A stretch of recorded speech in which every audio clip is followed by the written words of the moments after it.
जिस तरीके से राहुल गांधी को बिल्कुल गर्दन से पकड़कर सप्रेस करने की कोशिश हुई है कि 2024 में वो किसी लायक न बचें, आपको लगता है तेजस्वी यादव या दूसरी तरफ ममता बनर्जी इस तरह के लोगों पे भी निशाना हो सकता है? हो रहा है, हो चुका है। अभी कविता पे निशाना जी हुआ, हाँ। ठीक है ना। उधर उद्धव जी की सरकार उन्होंने ऐसे गिरा दी, वो भी मुकदमा।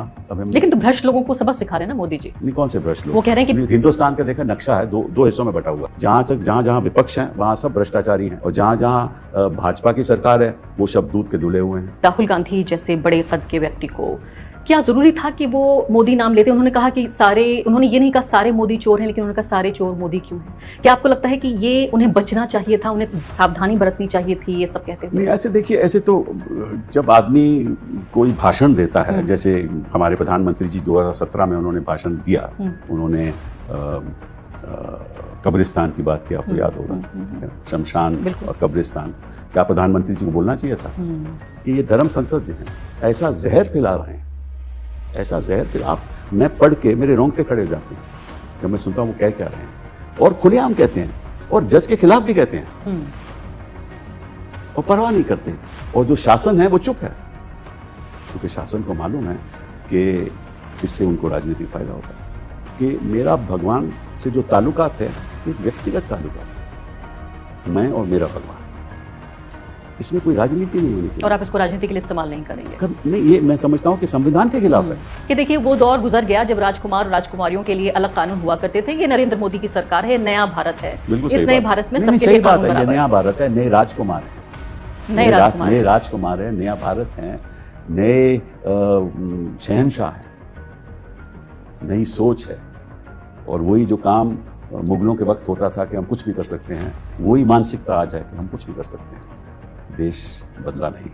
आपने जो इंसाफ के सिपाही, जो एक नया इनिशिएटिव, एक नई पहल आपकी है, उस पे आप क्या करना चाहते हैं? क्योंकि आप कह रहे हैं बदलाव। देखिए, आरएसएस के हर जगह पे, हर गली में उनके संघ हैं, उनकी शाखाएं हैं, तो हमारे हर गली में इंसाफ के सिपाही क्यों नहीं खड़े हो सकते?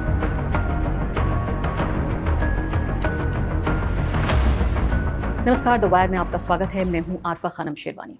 राहुल गांधी की सांसदी यानी संसद से उनकी सदस्यता छीन लिए जाने के बाद उनके बंगले को भी खाली करने की बात कही गई, और इसको लेकर पूरी दुनिया में, मैं कहूँगी सिर्फ भारत में नहीं बल्कि पूरी दुनिया में जो लोग लोकतंत्र में और इस तरह की संस्था में विश्वास रखते हैं वो हैरान और परेशान है कि क्या भारत उस पद पर आ गया है जहां पर उसको क्या वाकई जायज़ रूप से लोकतंत्र कहा जा सकता है? क्योंकि ज़्यादातर तानाशाही जो राज्य होते हैं या तानाशाही जो शासक होते हैं वो अपने सबसे मुख्य जो चैलेंजर हैं उसको इस तरीके से परास्त करते हैं कि कानून का सहारा लेकर गैर कानूनी काम करते हैं। तो क्या भारत में इस तरह की कोशिशें हो रही हैं? एक बड़ा सवाल पैदा होता है। लेकिन अब सवाल ये भी उठ रहा है कि कई दिन गुजर जाने के बावजूद भी राहुल गांधी अभी तक अदालत में नहीं गए। इससे क्या मतलब निकाला जाए? और बंगला खाली करने का भी जाहिर संकेत मिल रहा है कि बहुत जल्द ही वो अपना बंगला खाली कर सकते हैं। इस सबके अलावा भी कई महत्वपूर्ण मुद्दे हैं। एक साल लगभग अब बचा है जो हमारा लोकसभा चुनाव है अगला 2024 का। उसके मद्देनजर मेरे साथ इन्हीं मुद्दों पर बातचीत करने के लिए बेहद खास मेहमान मौजूद हैं। कपिल सिब्बल साहब, बहुत बहुत स्वागत है आपका।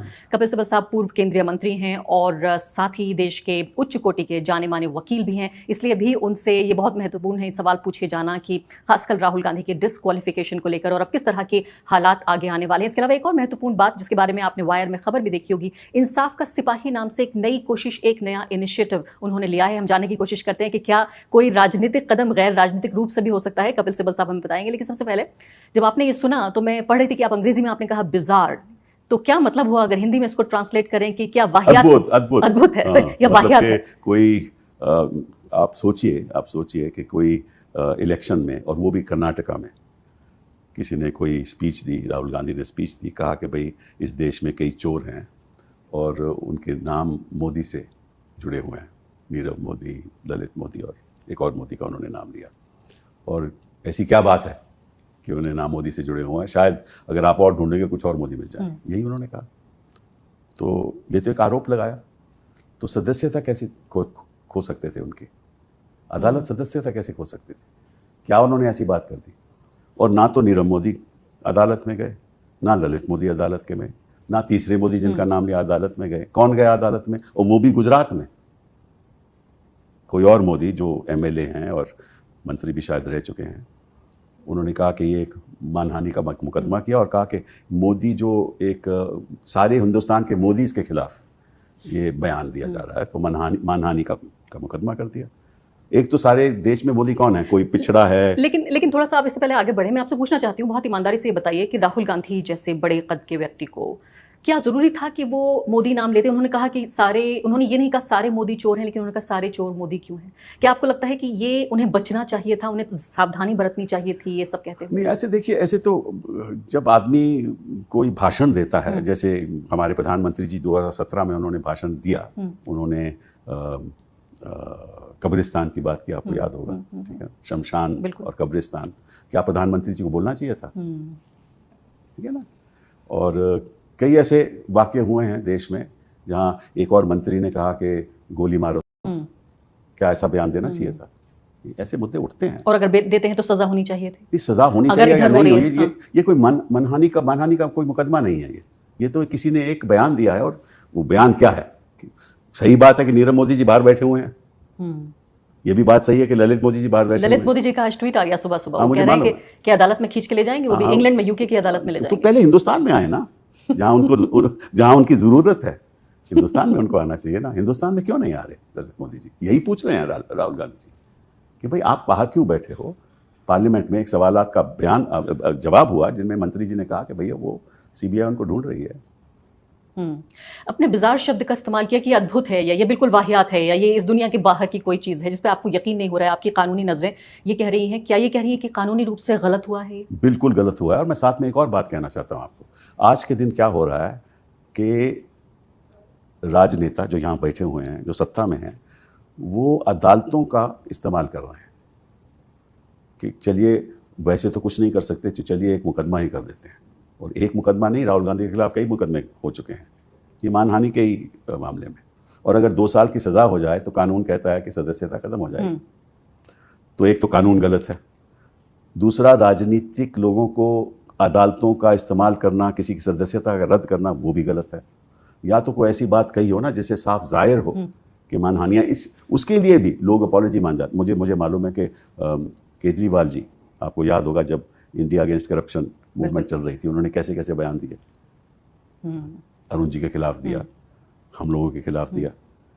अरुण जी ने फिर मुकदमा किया, वापस ले लिया कि भाई चलिए अपॉलॉजी हो गई, कोई तो राहुल गांधी माफी मांग लेते, क्या समझौता हो गया। उन्होंने कोई ऐसी बात कही ही नहीं। इन्होंने तो ऐसे ऐसे आरोप लगाए थे लोगों के ऊपर, केजरीवाल जी ने, जो साफ उससे साबित हो जाता था कि ये तो मानहानि का मुकदमा बनता है। इन्होंने कोई ऐसी बात कही नहीं। और अगर कही होती, हमने केस किया ना, अरुण जेटली जी ने केस किया ना, कि किसी और जेटली ने तो नहीं किया केस, तो इनको केस करना चाहिए था।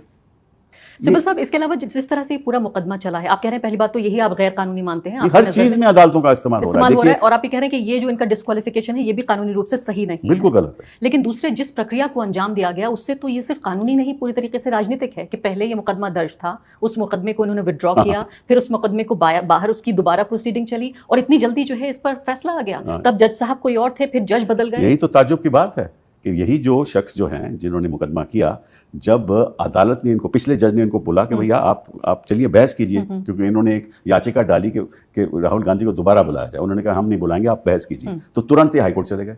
हाईकोर्ट में जाके अपने ही मुकदमे के इन्होंने स्टे ले लिए। 1 साल बीत गया, फिर राहुल गांधी ने ये बयान दिया पार्लियामेंट में, तुरंत जाकर उन्होंने अपना मुकदमा विड्रॉ कर लिया। फिर जज का तबादला हो गया, दूसरे जज के सामने उन्होंने जाकर कहा कि चलिए अब मुकदमा करें। दूसरे जज ने कहा हाँ ठीक है बहस कीजिए, और फिर उन्होंने 2 साल की सजा दे दी।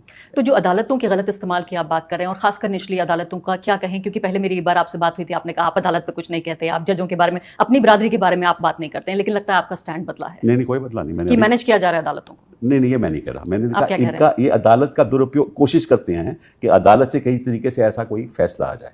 जैसे आजम खां के केस में, आपको मालूम है कि अब्दुल्ला आजम खां के केस में 15 साल पुराना मुकदमा, जब उनकी सदस्यता कायम थी, वो उन्होंने 15 साल पुराना मुकदमा के साथ याचिका डाल के कहा कि ये भी मानहानि का मुकदमा है। क्या हुआ था कि वो एक धरना में बैठे थे 15 साल पहले, और वहाँ से एक प्रोसेशन क्या, एक कैवलकेड आ रहा था मंत्रियों का, उन पर रोक हो गई, कैवलकेड पे रोक होगी, क्योंकि ये वहाँ बैठे हुए थे सड़क पे, तो सड़क पे जाने नहीं दिया, तो उन्होंने मुकदमा कर दिया, और उस पे उनको 2 साल की सजा दे दी। देखिए, ये मैं पूछना चाहता हूँ कि अदालत को भी मालूम है कि अगर 2 साल की सजा से कम होगी तो सदस्यता नहीं जाएंगी। तो अदालत ने भी खुली आंखों से ये तय किया कि 2 साल की सजा देंगे ताकि ये इनकी सदस्यता भी, और ज्यादा से ज्यादा, मैं जहां तक ये ज्यादा से ज्यादा सजा है, मैक्सिमम पनिशमेंट है ये। और मैं पढ़ रही थी कि ये एक ऐसा भारत के इतिहास में सिर्फ दूसरा ऐसा मामला है जहां मानहानि के केस में मैक्सिमम पनिशमेंट दिया गया हो, वो राहुल गांधी का बिल्कुल मामला है। सही, बिल्कुल सही। मैं आती हूँ अब्दुल्ला आजम खान, चूंकि आपने जिक्र छेड़ दिया, मैं ये सवाल भी पूछने वाली थी, और इसलिए भी महत्वपूर्ण है पूछना कि इससे पहले देखिए आप मोहम्मद फैजल के बारे में ये बात हाँ, कि मोहम्मद फैजल की सदस्यता छीन ली गई, ये बात है जनवरी की। बिल्कुल। जनवरी के बाद ठीक उस दिन जिस दिन की उनकी सुप्रीम कोर्ट में सुनवाई होनी थी, ये सदस्यता उनकी वापस कर दी गई। लेकिन अब्दुल्ला आजम के मामले में आप ये देखिए, अब्दुल्ला आजम, आजम खां और आजम खां की पत्नी जो अब्दुल्ला आजम की मां भी हैं, एक वक्त में ये तीनों अलग अलग राज्यसभा, लोकसभा और विधानसभा के मेंबर्स हुआ करते थे, और आज उस पूरी फैमिली को तबाह कर दिया गया है। ये एक बड़ी इन्फ्लुएंशियल फैमिली थी, जो ऑपोजिशन पार्टी है उसके बड़े नेताओं में से एक, समाजवादी पार्टी को आजम खान ने मुलायम सिंह के साथ मिलकर बनाया। ये अपनी आंखों के सामने हम होते हुए देख रहे थे, लेकिन कोई खास शोर शराबा नहीं था, ना मोहम्मद फैजल के नाम पे हुआ, ना अब्दुल्ला आजम की पूरे परिवार को तबाह कर दिया, उन पे भी नहीं हुआ। अब ये तीसरा मामला जब राहुल गांधी का आया है, तभी सिर्फ शोर हो रहा है। पहले भी शोर होना चाहिए था, क्योंकि ये तो सरासर बेइंसाफ़ी है। इसीलिए तो मैंने इंसाफ के सिपाही की एक नई मुहिम शुरू किया है। ऐसे बेइंसाफ़ी अगर हम लोग चुप रह जाएं, हिंदुस्तान की मिडिल क्लास चुप रह जाए, हिंदुस्तान के अदालतें भी चुप रह जाएं, अदालतों ने भी कुछ नहीं किया। ये जो मोहम्मद आजम खां का मुकदमा था, ये तो बिल्कुल ही बेबुनियाद था। आप उनके वकील भी रहे। आप हाँ, वकील भी रहे। आजम खां के खिलाफ तो 157 मुकदमे इन्होंने दायर किए कि तुमने बकरी की चोरी कर ली, तुमने 15,000 रुपया किसी के घर के चोरी कर ली। आजम खां के खिलाफ बड़ी बड़ी मुश्किल से हमें 154 केसों में हमें बेल मिली, 3 रह गए, फिर बड़ी मुश्किल के साथ वो भी मिली। तब तक चुनाव उत्तर प्रदेश का खत्म हो गया। उसके बाद भी हमने जज साहब को जाकर कहा, उत्तर प्रदेश में लखनऊ में हम गए कि साहब अब तो चुनाव भी खत्म हो गए, अब तो इनको रिहा कर दिया जाए। तो जज साहब ने भी सरकारी वकील को पूछा कि यार अब आपका जो मकसद पूरा हो गया, आप इनको छोड़ दीजिए। तो ये तो चल रहा है हिंदुस्तान में कि खुलेआम ऐसी बेइंसाफ़ी, और बेइंसाफ़ी इस हद तक कि कोई सोच भी नहीं सकता था कि अदालतें ऐसा करेंगी, लेकिन कर रही हैं। और उसके खिलाफ सुप्रीम कोर्ट तक जब तक हम आते हैं, तब तक सदस्यता खत्म हो जाती है। और कितने लोग सुप्रीम कोर्ट जा पाएंगे, ये भी तो बात है कि विधायकों का भी जिक्र करें, मतलब कई हजार विधायक हैं भारत में, अगर उनका हम जिक्र करें तो कितने लोग जा पाएंगे। अब मैं वापस आ जाती हूँ राहुल गांधी के केस पर।